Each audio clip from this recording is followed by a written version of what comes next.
Bulletin की शुरुआत करते हैं। बिहार के पटना में दिन दिहाड़े बदमाशों ने लॉ कॉलेज के एक छात्र हर्ष राज की पीट कर हत्या कर दी। आपको बताते चले कि मामला सोमवार 27 मई का है। 8 से 10 बदमाशों ने इस घटना को अंजाम दिया।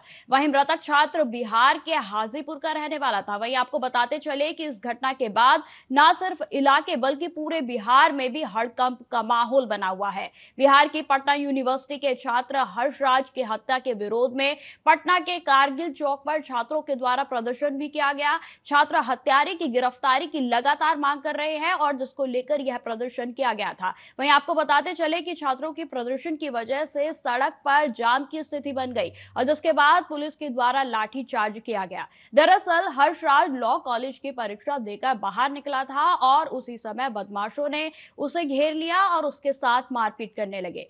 जख्मी हालत में उसे Patna medical college and hospital में भर्ती कराया गया और जहां इलाज के दौरान उसकी मौत हो गई। आपको बता दें कि घटना को अंजाम देने के बाद सभी बदमाश मौके से फरार हो गए। मामले में पुलिस की प्रारंभिक जांच में यह सामने आया है कि हर्षराज पटना में रहकर लॉ की पढ़ाई कर रहा था और कुछ दिन पहले हर्ष का कुछ लोगों से विवाद हुआ था। आशंका यही जताई जा रही है कि उसे विवाद के चलते उसकी हत्या की गई है। वहीं आपको यह भी बताते चले कि पुलिस ने मामले की जांच शुरू कर दी है। पुलिस घटनास्थल के आसपास लगे सीसीटीवी फुटेजेस को भी पूरे तरीके से खंगाल रही है।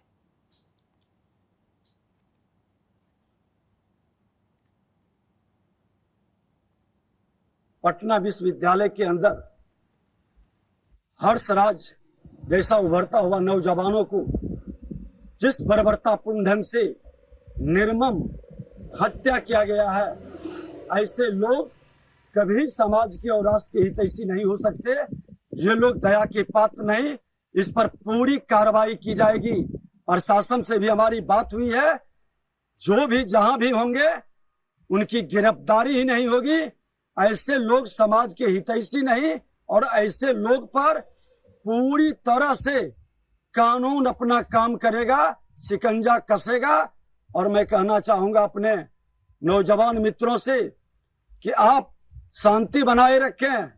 ऐसे लोग को बचाने वाले मानसिकता को अवसर नहीं दें किसी भी तरह के अपने आंदोलन के माध्यम से, और ऐसे लोग के साथ किसी की सहानुभूति भी नहीं होगी। ये पूरी तरह से अपराध किया है और ऐसे अपराधी और ऐसे निकम्बे जो लोग यूनिवर्सिटी के अंदर मौजूद थे उनकी भी जांच। इस कांड में हमने अभी तक एक अभियुक्त जो कि मेन अभियुक्त इसमें आया है, जिसने लाइनर का भी काम किया है और जिसके साजिश जिसकी प्लानिंग से ही जो है सारा काम हुआ था, उसको हमने गिरफ्तार कर लिया गया है। अभियुक्त का नाम है चंदन यादव, पिता जितेंद्र यादव, जो कि हमारा बिहार का रहने वाला है। और ये जो खुद है ये पटना कॉलेज का विद्यार्थी है, फाइनल ईयर का। और इस तरीके से इसमें अन्य अभियुक्तों की भी हमने पहचान कर ली गई है और इसने अपना अपराध भी स्वीकार किया है। और अन्य अभियुक्तों की पहचान करके हमारी टीम लगातार जो है जहाँ जहाँ अभियुक्तों की हमको मौजूदगी पता चल रही है, अन्य जिलों में भी हमारी टीम अभी 2 से 3 जिलों में हमारी टीम अभी गई भी है। जो भी इसमें अभियुक्त सम्मिलित है उन सभी की गिरफ्तारी हेतु। और उसके साथ साथ जैसा कि आपको पता है कि एविडेंस कलेक्शन के लिए हमने कल एफएसएल टीम को भी बुलाया था और डॉग स्क्वाड भी जो है कल आया था। उसके साथ साथ जो भी टेक्निकल एविडेंसेस हैं, फुटेजेस हैं, वो भी हमने।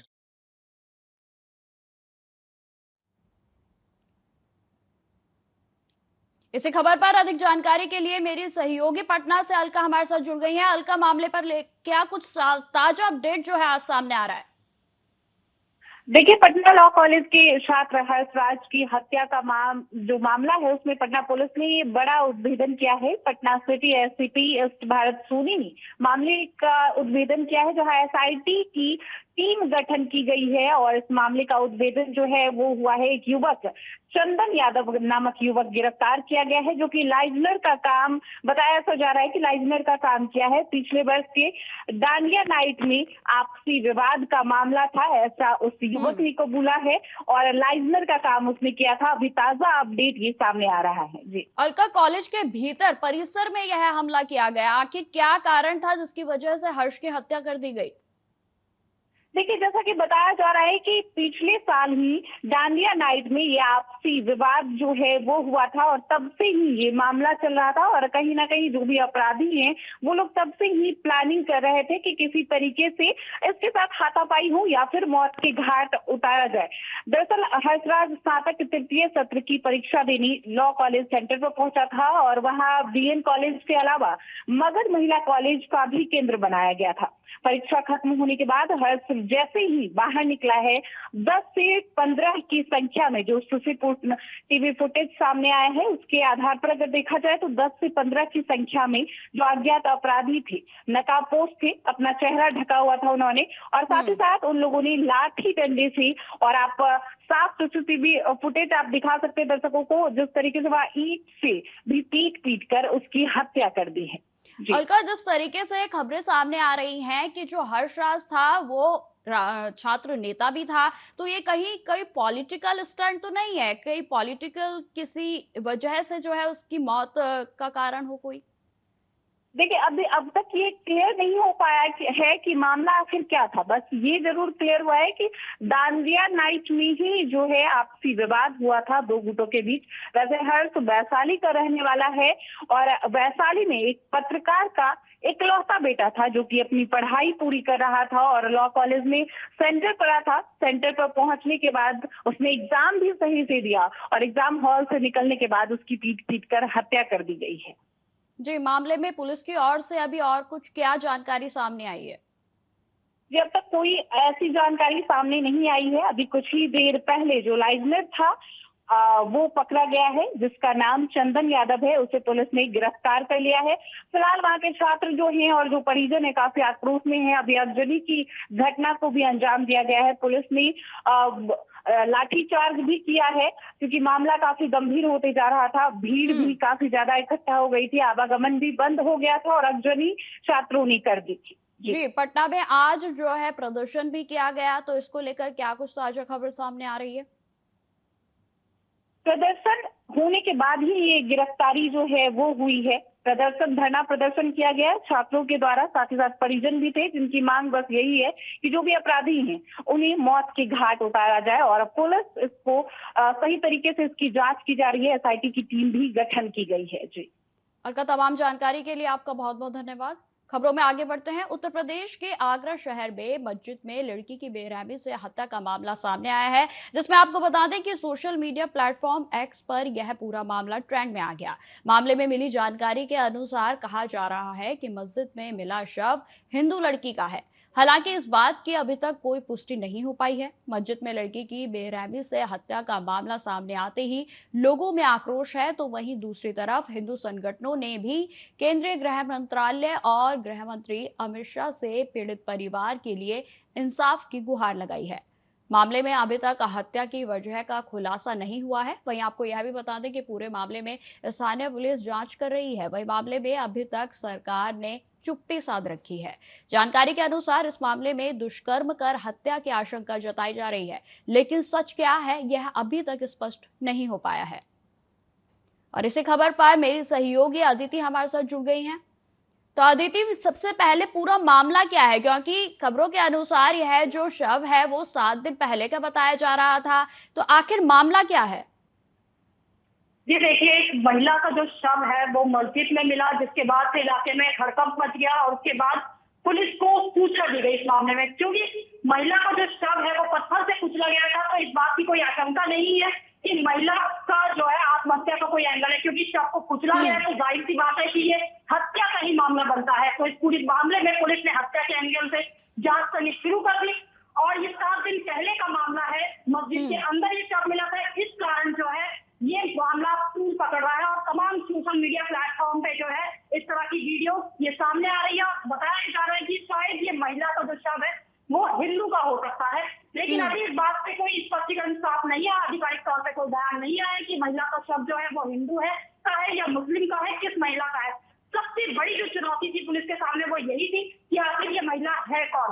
तो सबसे पहले पुलिस ने इस बात का पता लगाने की कोशिश की कि आखिर ये महिला है कौन, और सबसे पहले महिला के पर्स के पास से एक पर्स बरामद हुआ, जिससे पुलिस को एक आदमी की फोटो मिली, जिसके बाद तमाम इलाकों में, आसपास के इलाकों में इस फोटो को दिखाया गया। फिर पूरे जो है पुलिस ने जो इस मामले पर एक्शन लिया वो काफी फिल्मी स्टाइल में पुलिस ने एक्शन लिया। उस फोटो को पूरे इलाके में सर्कुलेट किया गया और उस व्यक्ति का पता लगाया गया जिसमें व्यक्ति का जो फोटो जो है महिला के शव के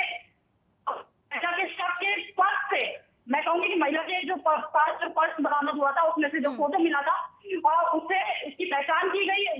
उसकी पहचान आमिर खान के रूप में हुई और फिर पुलिस जो है उस आमिर खान के घर पर पहुंची, जिसके बाद पुलिस ने आमिर खान से पूछताछ की कि आखिर वो इस महिला को कैसे जानता है। तो पुलिस ने बताया, पुलिस को जो है आमिर खान ने जानकारी देते हुए बताया कि वो कुछ समय पहले महिला के संपर्क में आया था और महिला का जो नाता है वो किसी तांत्रिक से था, इस कारण वो उस महिला के संपर्क में आया था और क्योंकि उस तांत्रिक के संपर्क मतलब उस तांत्रिक से संपर्क करना चाहता था, इसलिए उसने उस महिला से संपर्क किया था और अपनी फोटो जो है उस महिला को इस कारण दी थी और वो अपना काम अच्छा कराना चाहता था। इस तरीके से जो है महिला की पहचान की गई। महिला की पहचान 35 वर्षीय की, उसकी उम्र तकरीबन 35 वर्षीय, 15 साल की उसकी एक लड़की भी है, ये बताया गया है।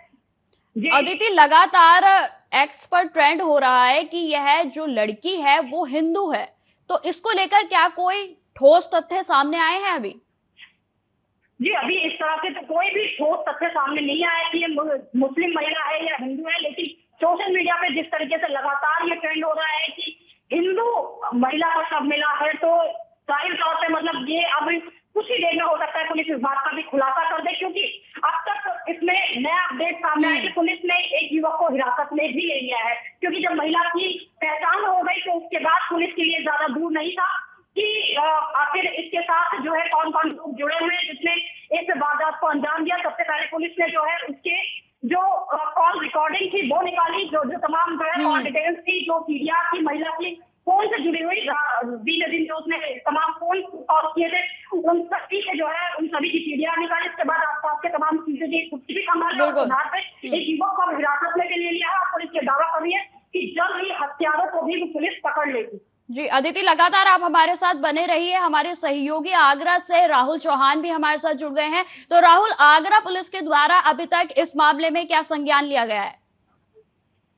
निकिता जी, मैं आपको बता दूं, आगरा से पुलिस ने अभी तक इस मामले में इन्वेस्टिगेशन की जानकारी दी है। अभी हवाला दिया गया है कि अभी इसकी जांच चल रही है और जो मृतका थी, जो लड़की थी, उसकी पहचान हो गई है, जिसका नाम जीनास बताया गया है पुलिस के द्वारा, और उसके पिताजी की भी अभी जानकारी कोई नहीं मिल पाई है।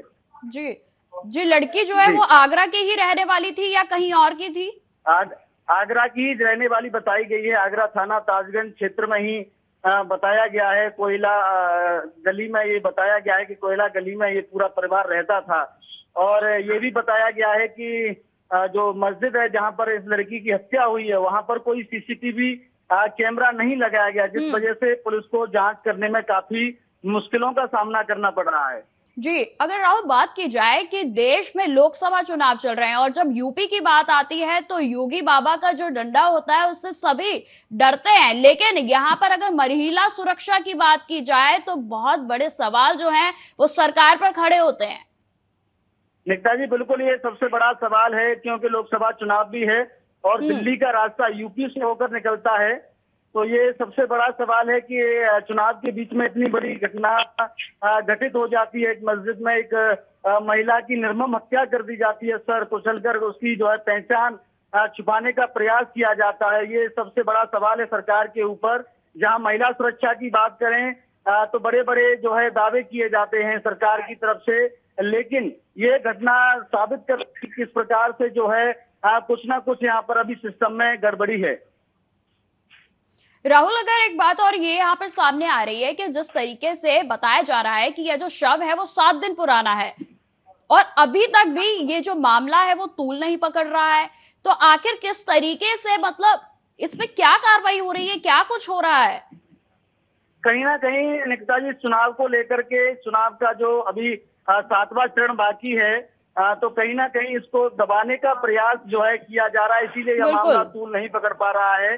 नहीं, इसलिए कि सरकार की इसमें बदनामी होगी, इसलिए कहीं ना कहीं इस मामले को जो है दबाने का प्रयास किया जा रहा है। जी अदिति, मैं आपके पास आना चाहूंगी। क्या अदिति, इसमें लड़की के परिवार वालों की ओर से किसी तरीके की प्रतिक्रिया सामने आई है?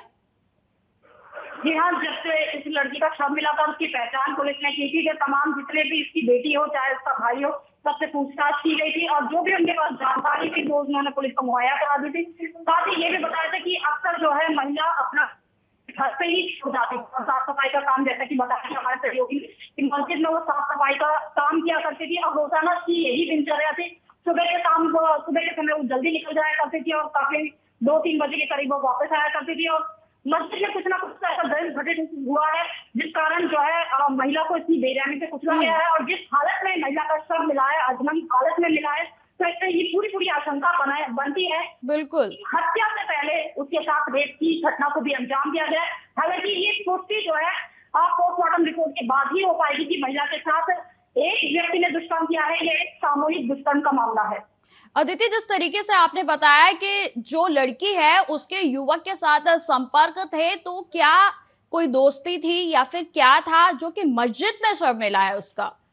अगर कहीं बाहर मिलता तो एक बार को ये हाँ, जिस लड़के की फोटो मिली थी उसकी माँ का कहना है कि मैंने ही लड़की को अपने बेटे की फोटो दी थी क्योंकि मेरे बेटे का काम अच्छा नहीं चल रहा था और लड़की का संपर्क तांत्रिक और झाड़ फूक वालों से था, इसलिए मैंने अपने बेटे की फोटो उसको दी थी ताकि वो किसी तरह की झाड़ फूक या इस तरह से करके जो है उसके लड़के का काम अच्छे से चल रहा है। इस कारण जो है लड़के की फोटो उस महिला के पर्स में पाई गई, जिसको लेकर पुलिस का पहला संदेह जो है वो आमिर खान पे ही था। लेकिन इस बात की का जो है साफ हो गया जब आमिर खान ने स्पष्ट किया कि मैं कुछ दिनों पहले ही इसकी मुलाकात उस महिला से हुई थी, लेकिन अपने काम को लेकर हुई थी। इस मामले से, इस हत्या या रेप के मामले से उसका कोई लेना देना नहीं है और पुलिस ने तमाम साक्ष्य के आधार पर फिलहाल एक युवक को भी हिरासत में लिया और जल्द ही खुलासा भी कर देगी कि आखिर इस हत्या के पीछे कौन कौन शामिल है।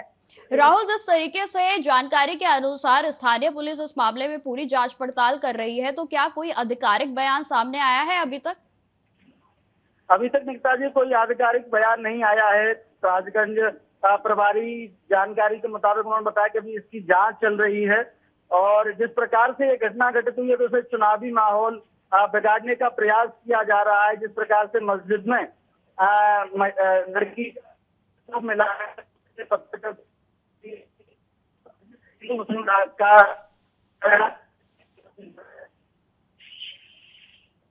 तो राहुल से पुनः हम संपर्क करेंगे। एक बार फिर से हम अदिति की ओर चलते हैं। अदिति, मस्जिद में आके लड़की पहुंची कैसे? जी, जैसा कि मैंने आपको बताया कि मस्जिद में जो है क्योंकि अधिकतर ऐसे अदिति क्योंकि अधिकतर देखा जाता है कि मदरसों से भी ऐसी खबरें सामने आती हैं और मस्जिदों से भी ऐसी खबरें सामने आती हैं और जैसा कि कहा जा रहा है, कथित जो आरोप लगाए जा रहे हैं या फिर जो जानकारी सामने आ रही है कि लड़की हिंदू थी, तो आखिर मस्जिद में हिंदू लड़की पहुंची कैसे? जी देखिए, काम की तलाश में जो व्यक्ति होता है वो कहीं भी पहुंच जाता है क्योंकि काम के लिए वो मस्जिद जाया करती थी, साफ सफाई का काम करती थी, तो इसलिए साबित होता है कि वो एक निम्न तबके की जो है वो लड़की थी और काम जहां भी मिले, क्योंकि आगरा से तो कोई ऐसा बहुत बड़ा इलाका नहीं है जहां काम की तमाम संभावनाएं जो है उत्पन्न हो। इस तरह के जो है मस्जिद में अगर से काम करने का मौका मिला है और उसके सबसे बड़ी बात की वो महिला आत्मनिर्भर थी। उसके पति ने उसको तलाक दे दिया था और अपनी 15 साल की लड़की का भी वो भरण पोषण कर रही थी और इसलिए वो क्योंकि ज्यादा पढ़ी लिखी भी नहीं थी तो इसलिए साफ सफाई का काम मिला और मस्जिद में मिला तो उसने मस्जिद में काम करना शुरू कर दिया। जी अदिति, जिस तरीके से मामले ने तूल पकड़ा है, तो अब क्या हिंदू संगठनों की ओर से भी कोई प्रतिक्रिया सामने आ रही है? देखिए, आप प्रतिक्रिया सामने आना शुरू हो सकती है क्योंकि अब जो है सोशल मीडिया पे, तमाम सोशल मीडिया पे हिंदू शब्द मस्जिद तमाम जो है संगठनों की तरफ से, तमाम नेताओं की तरफ से भी जो है अब वार पलटवार का दौर शुरू हो गया। हालांकि अभी तक इस मामले में किसी भी और से कोई प्रतिक्रिया सामने नहीं आई और पुलिस भी जो है जल्द इस मामले में खुलासा करने की बात कर रही है कि आखिर इस पूरे कांड में कौन कौन शामिल है। मामले में बताया जा रहा है कि हिंदू संगठनों की ओर से गृह मंत्रालय को पत्र लिखा गया है, इस बात में कितनी सच्चाई है? जी, अभी इसकी बात की जानकारी मुझे नहीं है। आधिकारिक तौर से अभी इस तरह का कोई भी बयान सामने नहीं आया कि मंत्रालय से पत्र लिखा गया है या क्या कुछ है। हालांकि अभी तक ये स्थानीय पुलिस ही इस मामले की जांच कर रही है। अगर ऐसा कुछ होता तो जाहिर तौर पे कोई बड़े हाई लेवल की जो है पुलिस या तो स्पेशल क्राइम ब्रांच की पुलिस इसमें मामले में तफ्तीश कर रही होगी। अभी तक ये जो पूरा मामला है ये स्थानीय पुलिस के पास ही है, तो अभी तक इस तरह की खबर जो है कोई भी सामने नहीं आई है। ये कोई ना कोई आधिकारिक बयान के बाद ही स्पष्ट हो पाएगा कि ये गृह मंत्रालय को पत्र लिखा गया है इस मामले में या नहीं। हो सकता है क्योंकि जिस तरीके से मस्जिद के अंदर शव बरामद हुआ है और अधनंग हालत में बरामद हुआ है, तो मौलवी का भी कहीं ना कहीं इसमें कोई ना कोई एंगल जरूर हो सकता है। जी, राहुल के पास एक बार फिर से चलते हैं। तो राहुल, कानपुर के किस थाने का मामला बताया जा रहा है? माफ कीजिए, आगरा के किस थाने का जो है ये मामला बताया जा रहा है? आगरा के ताजगंज थाने का ये मामला बताया जा रहा है। आगरा के ताजगंज थाने में है ये मस्जिद आती है और जिस प्रकार से जो जानकारी मिली है, ये जो लड़की है वो कोयला गली में रहती है और ताजगंज क्षेत्र की ही लड़की रहने वाली है। और कोई नई अपडेट, मतलब कोई ताजा जानकारी इस मामले पर? क्योंकि मामला जो है 7 दिन पहले का है और इसमें एफआईआर रजिस्टर्ड हो चुकी है या नहीं हुई है, अभी तक क्या कुछ हुआ है? अभी निक्ता जी, थाना प्रभारी का कहना है कि अभी इसमें जांच चल रही है और अभी ऐसा कोई आधिकारिक बयान भी नहीं आया है और ना ही कोई ऐसा बताया गया कि इसमें कोई मुकदमा पंजीकृत किया गया है। तो अभी जो है जांच का हवाला केवल दिया जा रहा है कि केवल जांच और इन्वेस्टिगेशन चल रही है। क्या लड़की के शव के पोस्टमार्टम रिपोर्ट हो गई है? मतलब पोस्टमार्टम के हो चुके हैं दर्ज? हाँ, लड़की का पीएम हो गया है, पोस्टमार्टम हो गया, उसकी रिपोर्ट भी आ गई है। उसी के आधार पर उसका जो है एज का जो है पता लगाया गया कि उसकी 35-36 साल की उसकी एज है। ठीक है, आप दोनों का तमाम जानकारी के लिए बहुत बहुत धन्यवाद। तो जिस तरीके से हम आपको तब लगातार जो है खबरें चल रही हैं वो दिखा रहे हैं, तो फिलहाल इस बुलेटिन में इतना ही। देश दुनिया की तमाम खबरों की जानकारी के लिए बने रहें हमारे साथ। नमस्कार।